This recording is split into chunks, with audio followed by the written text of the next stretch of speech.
벤치마킹은 마케팅에서 자주 인용되는 단어입니다. 어떤 일을 새롭게 도모함에 있어서 거의 비슷한 사례를 모으는 이유가 여기에 있는 것이죠. 우리가 역사를 배우는 이유도 매한가지입니다. 그럼에도 불구하고 똑같은 실수를 연이어 하는 인간과 기업은 어떻게 받아들여야 할까요?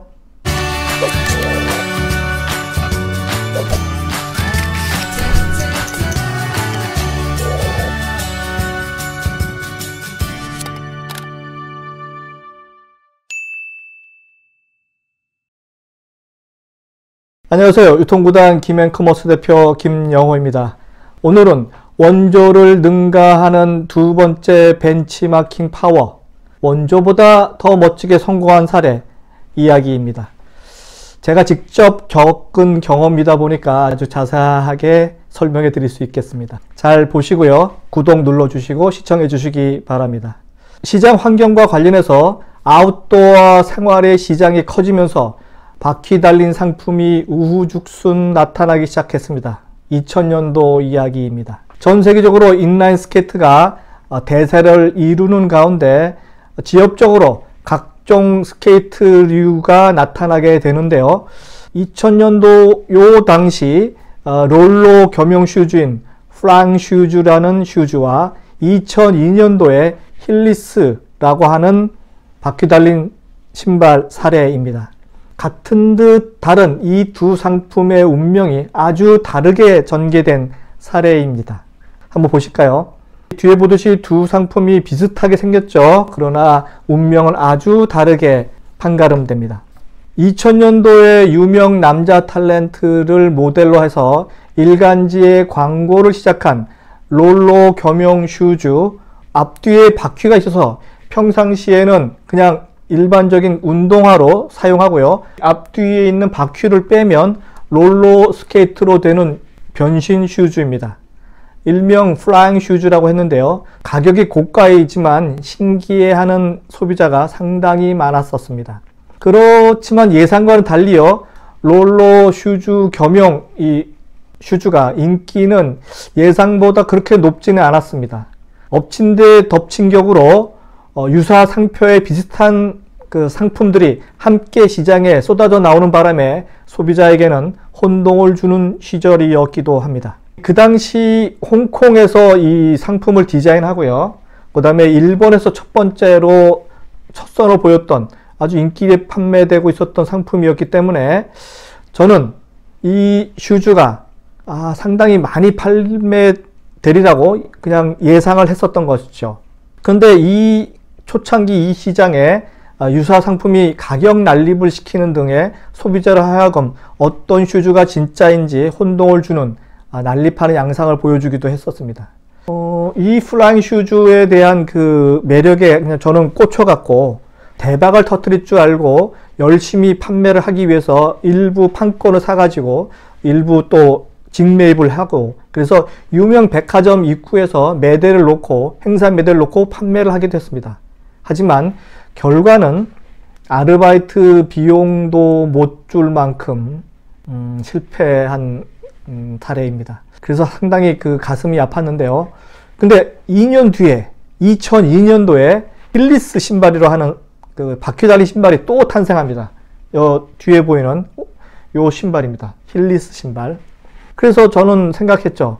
힐리스 신발에도 뭐 앞에 나온 2000년도에 나왔던 바퀴 달린 신발인 플라잉 슈즈와 뭐 같은 개념이겠거니라고 하고 그냥 예사롭게 그냥 넘겨버렸는데 근데 문제는 틀립니다. 이 힐리스 신발은 신발의 모델이 그 당시 10대의 우상인 가수 세븐이라고 하는 친구한테 맡겼습니다. 노래를 하러 무대에 나오는 세븐이 갑자기 쌩 하고 바퀴를 이용해서 화면에 등장합니다. 걸어 나오리라 예상했었던 모든 시청자들 그리고 10대 팬들은 깜짝 놀란 거죠. 갑자기 쉥 하고 나타나서 화려한 댄스를 선보이니까 이 10대 소녀 팬들이 자지러지기 시작합니다. TV에서는 당연히 생방송을 하고 있기 때문에 전 국민이 시청하고 있었죠. 대박이 터지는 순간입니다. 2002년도와 2003년 두 해를 완전히 힐리스 신발이 전국을 떠들썩하게 만든 해였습니다. 이 당시 모 마트에서는 독점 판매 계약을 해서 시장을 선점해버리니까 유사 짝퉁 힐리스가 중국으로부터 대량 수입이 되어서 다른 할인점을 통해서 많이 팔리기도 했던 해였습니다. 대한민국의 모든 아이들은 엄마를 졸라서 이 바퀴 달린 신발을 사달라고 떼를 쓰던 시절이었기도 합니다. 아시다시피 2000년도는요, 이런 플라잉 슈즈, 힐리스 슈즈, 킥보드 뭐 이런 등등의 움직이는 기구들이 많이 탄생했습니다. 즉 2000년도부터 세상은 모바일, 움직이는 상품이나 서비스에 노출되기 시작한 획을 긋는 그런 해라고 생각이 듭니다. 중국으로부터 각종 킥보드가 수입돼서 모든 할인점에 킥보드를 산더미처럼 쌓아놓고 팔던 그런 시절이기도 하고요. 처음에 수입하고 빠진 그런 수입업자만 돈을 만졌던 그런 시절이기도 합니다.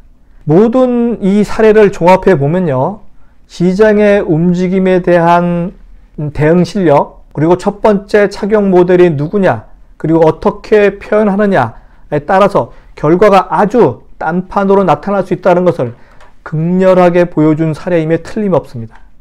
덧붙이자면요, 신제품으로 마켓 포지셔닝 할 때 초창기 유통 경로를 단일화해야 한다는 점, 그리고 가격이 일정해야 한다는 점을 제게 알려준 사례였습니다. 제품을 판매하기 시작하는 초창기에 유통 경로를 여러 곳으로 해서 많은 돈을 짧은 시간 내에 벌겠다고 하는 그러한 예비 창업자들이 많을 텐데요. 그렇게 하면 안 됩니다. 바로 짝퉁 모델이 아주 싼 가격으로 시장을 교란시키기 때문이죠. 그래서 항상 초기에는 유통 경로를 단일화해야 되고요. 국소화한 다음에 단계별로 넓혀야 한다는 점을 깨닫게 해준 사례였습니다. 자, 이제 코로나19 시대이죠. 무슨 아이템이 히트 상품으로 올라갈지 이제부터 예측하시기 바랍니다. 이상은 유통구단 김영호의 원조를 능가하는 두 번째 벤치마킹 파워 편이었습니다. 다음 시간에 뵙도록 하겠습니다.